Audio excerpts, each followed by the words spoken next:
Puji nama Tuhan, saudara. Kembali kita bertemu dalam renungan malam. Dan saat ini tema yang akan saya bagikan buat kita semua itu adalah move forward atau melangkah maju ke depan. Saudara, seperti yang kita ketahui bahwa setiap kita di tahun yang baru selalu punya resolusi atau selalu punya planning, rencana apa yang mau kita lakukan di tahun yang baru gitu ya. Selalu kita masing-masing mungkin ada yang memiliki angan-angan atau harapan mau membuka bisnis yang baru, mau melanjutkan kuliah, ada juga yang mau berumah tangga atau menikah atau juga mau punya anak, dan masih banyak lagi. Setiap kita punya resolusi atau harapan-harapan yang mau dijalani, mau dilakukan untuk menghadapi tahun yang baru.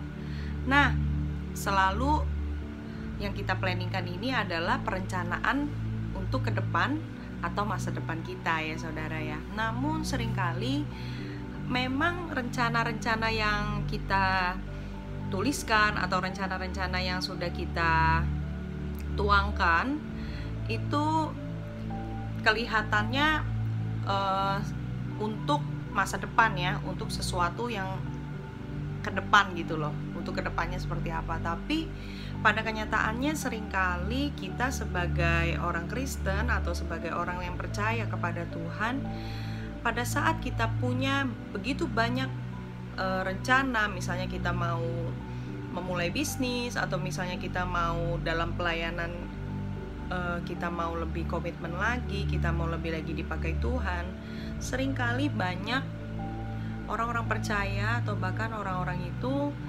akhirnya harus terhenti, harus stuck. Karena apa? Karena masih mengingat masa lalu ya. Kalau istilah anak-anak muda itu belum bisa move on, belum bisa untuk melangkah, masih memikirkan apa yang sudah lalu. Misalnya yang lalu bisnisnya bangkrut, terjadi sesuatu hal yang menyakitkan, disakiti orang, atau pernikahannya harus gagal, atau banyak hal yang membuat kita mungkin di masa lalu kita mengalami kegagalan atau mengalami proses yang gak enak. Akhirnya kita merencanakan nih, pokoknya tahun depan aku harus sukses, pokoknya tahun depan aku harus berhasil, pokoknya tahun depan aku harus hidupnya semakin baik gitu ya. Tapi akhirnya pada pelaksanaannya, pada kenyataannya saat kita menjalaninya, seringkali kita stuck atau diam di tempat, tidak mengarah kemana-mana, tapi malah cenderung mundur keadaan kehidupan kita. Itu karena kita masih memikirkan hal yang lalu. Kita masih merasa bahwa kegagalan di masa lalu adalah hal yang akan mempengaruhi hasil yang akan kita jalani di masa depan. Padahal nggak seperti itu saudara. Kita harus belajar melangkah dengan iman, percaya kepada Tuhan. Kegagalan yang kita alami bukanlah hasil untuk masa depan kita. Kita masih punya harapan untuk hidup sesuai dengan rencananya Tuhan. Dan yang pasti rencana Tuhan adalah rencana yang terbaik atas kehidupan kita. Nah, ada 3 poin di sini yang mau saya bagikan untuk kita semua. Bagaimana kita melangkah maju, melupakan apa yang telah lalu. Seperti ada pujian yang berkata, lupakan yang telah lalu, mengarah kepada tujuan. Karena kita berharap dan kita berjalan sesuai dengan janji Tuhan.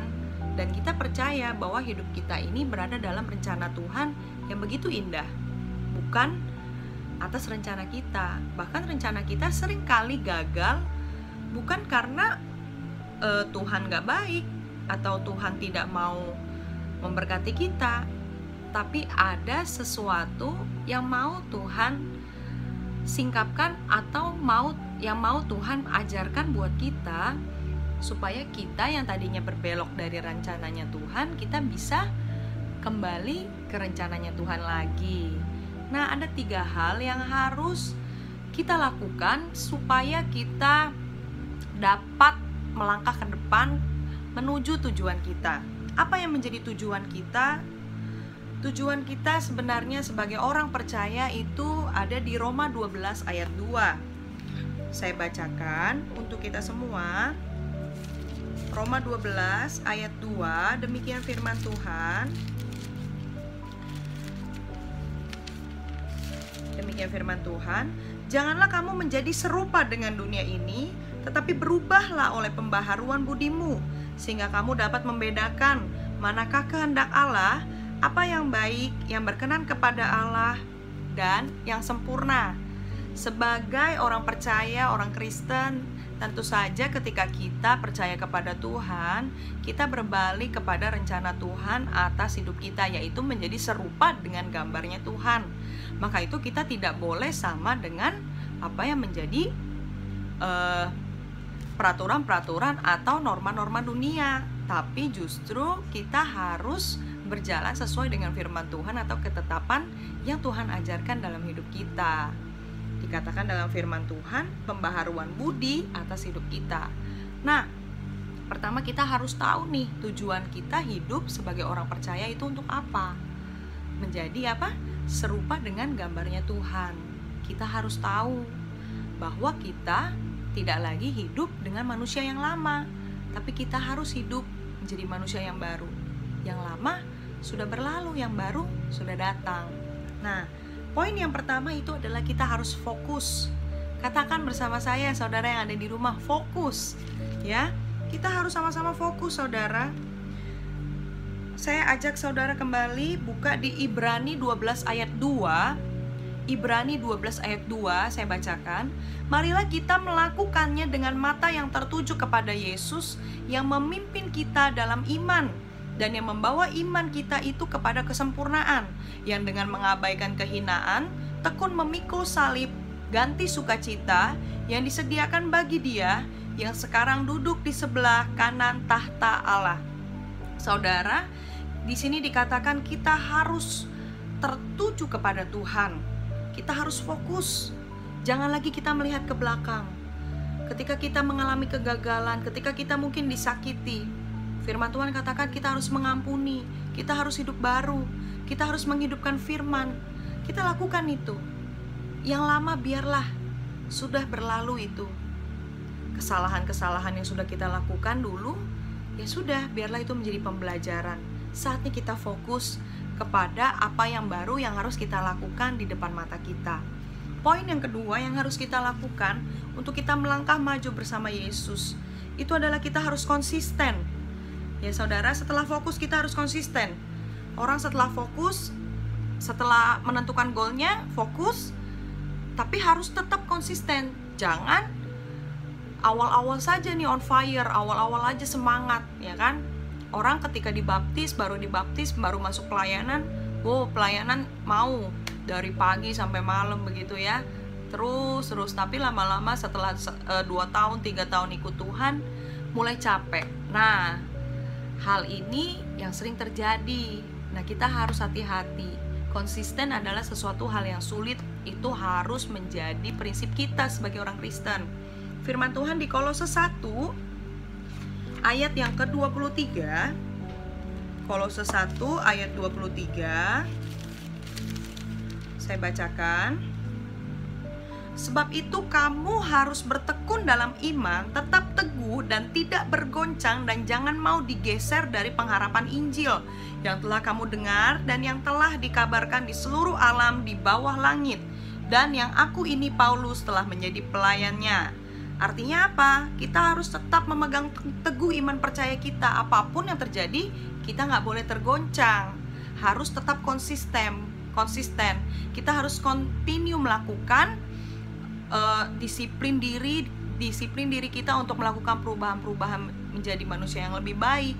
Jangan ketika kita mau ikut Tuhan, mau hidup sungguh-sungguh, kita ingat lagi, kayaknya enakan dulu ya. Kayaknya dulu hidup gak usah diatur-atur, sekarang kok jadi orang Kristen apa-apa susah. Harus sesuai firman, harus sesuai kata gembala kita, seperti itu. Nah, hati-hati saudara, itu adalah cara iblis untuk menipu kita ya. Kita harus fokus, kita harus konsisten dengan apa yang menjadi firman Tuhan dan rencana Tuhan atas kehidupan kita. Jangan kita terpengaruh dengan apa yang dikatakan dunia. Amin. Yang terakhir saudara, kita harus bersyukur. Katakan amin. Sungguh sangat bersyukur kalau kita bisa kenal Tuhan Yesus. Sungguh bersyukur kita bisa punya Allah seperti Tuhan Yesus. Jangan ketika kita sudah mengambil komitmen untuk percaya kepada Tuhan, kita malah gak bersyukur. Kita malah berkata, hidupku kok enakan zaman dulu sebelum kenal Tuhan. Hati-hati saudara. Memang ketika kita meninggalkan manusia lama untuk berubah menjadi manusia baru, itu bukan hal yang mudah. Ya, tadinya kita adalah orang yang terbelenggu sama dosa, menjadi budak dosa. Akhirnya kita pelan-pelan lepas dari dosa. Itu bukan hal yang mudah, tapi percayalah, Tuhan menjanjikan kita kehidupan yang kekal, kehidupan yang lebih baik. Sekalipun kita harus berjuang untuk meninggalkan dosa kita. Amin saudara. Mari saya mau mengajak saudara semua untuk kita sama-sama berdoa. Bapa yang di sorga, terima kasih ya Tuhan untuk malam ini. Kami belajar Tuhan bagaimana di tahun yang baru ini kami mau melangkah maju ke depan. Bukan melihat apa yang sudah terjadi di belakang kami. Mungkin kami melakukan kesalahan, kami melakukan kegagalan. Mungkin kami banyak mengalami hal yang menyakitkan. Namun kami percaya di tahun yang baru ini ya Tuhan Yesus, kami mau memandang hanya kepada rencana-Mu atas kehidupan kami. Dan kami percaya rancangan-Mu bukan rancangan kecelakaan atas hidup kami, tetapi rancangan yang penuh dengan hari depan, yang penuh dengan harapan ya Tuhan. Tuhan, urapi setiap kami ya Bapa. Kami percaya Engkau akan menuntun kami, sehingga kami semakin murni, semakin suci, semakin tak bercacat celah di hadapan-Mu Tuhan. Terima kasih Bapa. Hanya di dalam nama-Mu kami sudah berdoa dan mengucap syukur. Haleluya. Amin. God bless you. Tetap semangat saudara untuk terus fokus, konsisten, dan bersyukur mengikut jalannya Tuhan. Bye-bye, God bless.